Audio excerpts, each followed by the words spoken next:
प्रार्थनापूर्ण व्यक्ति, जो भी प्रार्थनापूर्ण व्यक्ति होगा,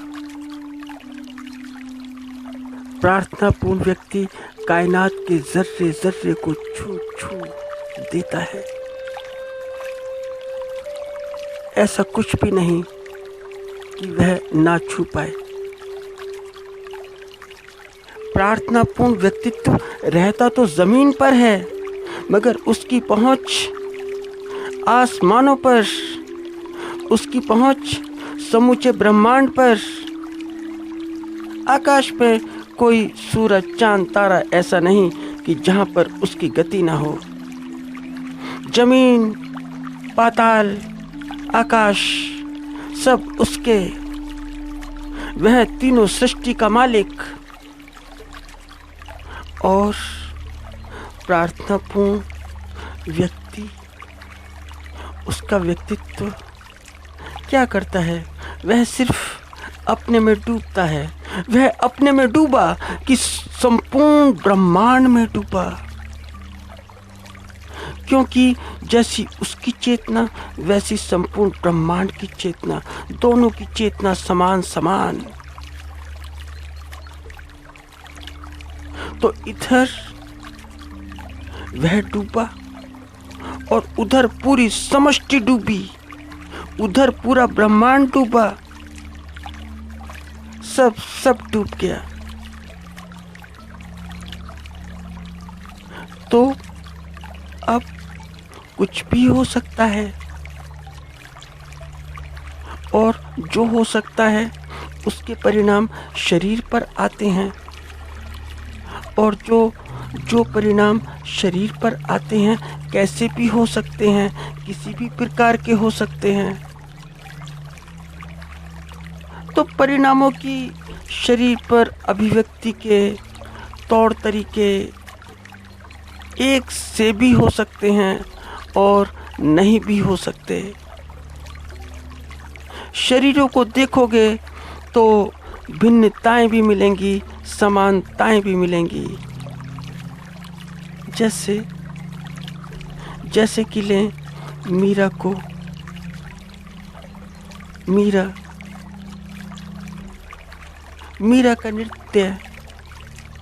मीरा का नृत्य यूं ही प्रकट नहीं होता। यह प्रार्थना का फल है, प्रार्थना की मस्ती है। प्रार्थना की मस्ती मीरा के नृत्य से व्यक्त होकर बाहर आती है।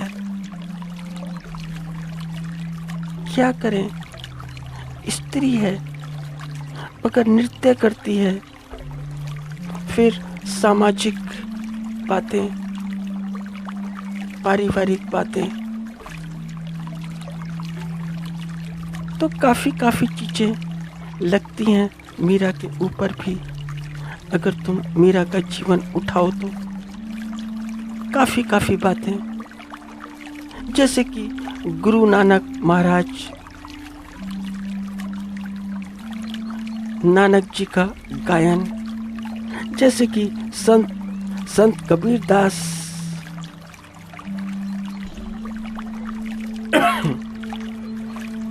उनके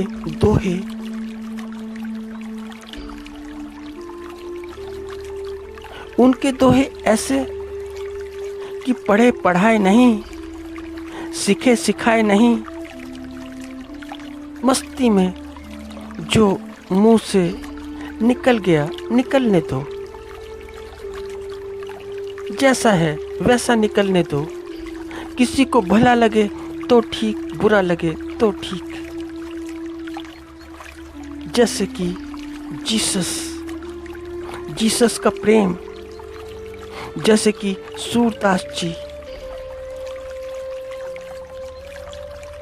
मीरा कहाँ नृत्य करते हैं, किस जगह करते हैं पता नहीं। कहाँ पर प्रार्थना की मस्ती छा जाए मीरा को भी मालूम नहीं। कुछ कहा नहीं जा सकता।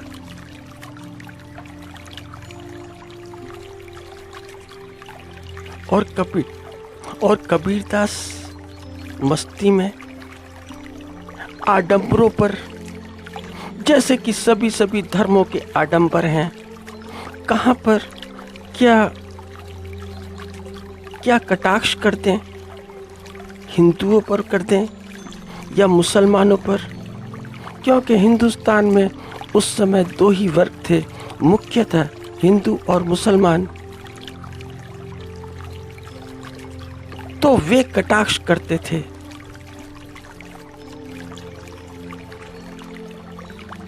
और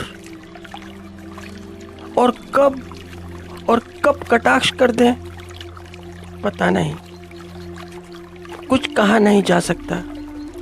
देखा ना, बोला ना कि जो अल्लाह है बहरा हो गया है, जो आवाज़ नहीं सुनता है। और हिंदुओं को कहा कि अगर मूर्ति के पूजन से इतनी सार्थकता है तो मैं पहाड़ भी तो पूज सकता हूँ। सुना नहीं तुमने? और गुरु नानक जी के विषय में कुछ नहीं कहा जा सकता कि वे कब किसी नगर सेठ का भोजन छोड़कर बाहर आ जाएं, उसके घर से बाहर निकल आएं और किसी गरीब के झोपड़े में भोजन कर लें, नहीं कहा जा सकता। जैसे कि रैदास, जैसे कि मलूक दास, तो इन लोगों की शैली पर तुम कभी गौर करना कि उनकी भाषा में कोई भी तारतम्य नहीं है, कोई भी ट्यूनिंग नहीं, कोई प्रवाह नहीं, ऐसा प्रवाह नहीं कि एक बात का दूसरी से और दूसरी का तीसरी से कोई मेल जोल हो, कोई जोड़ हो, कुछ भी नहीं। तो ना तो शास्त्रों की भाषा कि जैसे कि शास्त्रों में लिखी होती है, शास्त्रागत भाषा भी नहीं, क्योंकि शास्त्रों का ज़्यादा ज्ञान नहीं, और ना ही ऐसी भाषा जो आम भाषा है, जो हम प्रयुक्त करते हैं, जो हम उपयोग में लाते हैं। कुछ और ही भाषा, कुछ अलग भाषा, ना शास्त्रों की ना हमारी, कुछ अलग ही, बड़ी विचित्र सी भाषा। कैसी भाषा? बड़ी अजीब सी, जिसे सुनकर चक्कर आते हो। कहना चाहिए साधुकड़ी भाषा, तो लोग बाग कहते हैं कि उनकी साधुकड़ी भाषा है। जो मन में आया कह दिया, जैसा आया बोल दिया, बोला और बात खत्म हुई। जिस क्षण बोला बोल दिया, वह क्षण बीता तो बोल भी, जो बोला गया था वह भी बीत गया। एक बार हुआ यूं कि कबीरदास जी से उनके परिवार वाले परेशान तो बहुत ही थे, हो ही जाते हैं ऐसे लोगों से जो जीवन के संबंध में कुछ बोलते हैं। उनसे परेशान होना बड़ा स्वाभाविक है, क्योंकि आने जाने वालों का ताता, और ज़्यादा ताता नहीं, कुछ ही लोग आते जाते थे, मगर घर में उतनी भी व्यवस्था नहीं कि जितने आते जाते थे, इतनी भी व्यवस्था नहीं। तो उनका बेटा बोला, वह कमाल था, उसका नाम कमाल था, वह बोला बड़े गुस्से से कि देखिए आज का तो हो गया, लेकिन कल भूखे मरेंगे, क्योंकि घर में भोजन की कोई व्यवस्था नहीं, सब कुछ समाप्त, आटा भी नहीं। और थोड़े से पुराने समय की बात है, आजकल तो सब कुछ मिल जाता है, मगर उस समय गेहूँ तो उसने कहा, गेहूं समाप्त, सब कुछ समाप्त, तो कल भूखे मरेंगे। अब तो चोरी करनी पड़ेगी। चोरी के अलावा हमारे पास क्या विकल्प? आपने कुछ छोड़ा ही नहीं, कुछ छोड़ते ही नहीं, तो खा तो लेते हो। बड़े कमाल की बात है, खा तो लेते हो, बड़ा कमाल है। मगर चोरी करनी पड़ेगी सुबह के लिए, तो क्या चोरी भी कर सकोगे?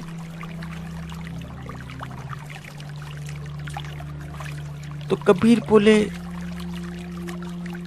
हाँ, कोई बात नहीं, इसमें क्या बात है, चोरी भी कर लेंगे। जगत में सभी चोरी करते हैं, जगत में सब चोर ही हैं। कौन कहता है कि मैं चोर नहीं? यहां पर सारे के सारे चोर। तो बेटा कमल बोला, वह कमाल बोला, बेटा कमाल बोला कि ठीक, अगर यह बात है तो तैयार रहना, बिल्कुल तैयार। क्योंकि चोरी वास्तविकता में ही करनी पड़ेगी। ऐसा मत समझना कि यह कोई हास्य परिहास का विषय है। रात में मेरे साथ आपको चलना पड़ेगा। तो कबीर बोले, ठीक। मगर वह कमाल, उनका पुत्र, अंदर ही अंदर सोचे, मन के भीतर ही भीतर, कि कहीं पिताजी पागल ना बना दें, क्योंकि वह अपने पिताजी का पागलपन जानता है, क्योंकि बापूजी की आदत से वाकिफ है। खैर, रात हुई तो चल पड़े, एक घर में घुस गए और कमाल जिस घर में घुसा वह कबीर का अनुयायी था।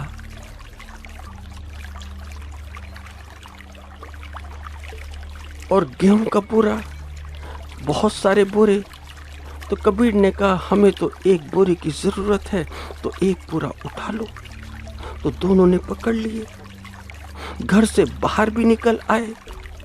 जब घर से बाहर निकल आए तो कबीर बोले, जरा रुको, अभी रुको, मैं अभी, बिल्कुल अभी आया। तो कमाल बोला, क्यों? चोरी का मामला है, जल्दबाजी करो।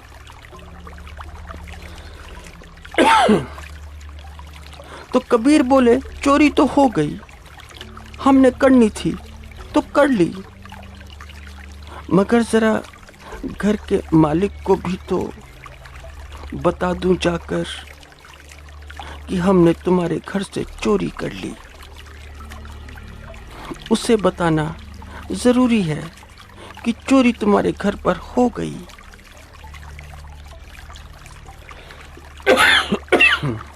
तो कमाल ने माथा पकड़ लिया, वह माथा पकड़कर बैठ गया।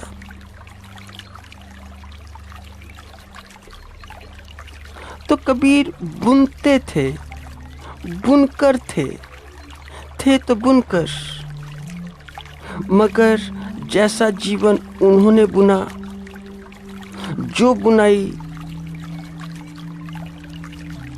बुनाई इस जगत की उन्होंने की, जैसी बुनाई यह जगत को दी उन्होंने, वैसा फिर कोई दूसरा नहीं बुन पाया, फिर कोई दूसरा ऐसी बुनाई नहीं कर पाया। तो ऐसा मत समझना कि पागल खानों में ही होते हैं, दूसरे भी पागल होते हैं, बड़े मस्त पागल होते हैं। तो इसलिए बहुत बार ऐसा होता है कि पागलों को संत और संत को पागल समझ लिया जाता है।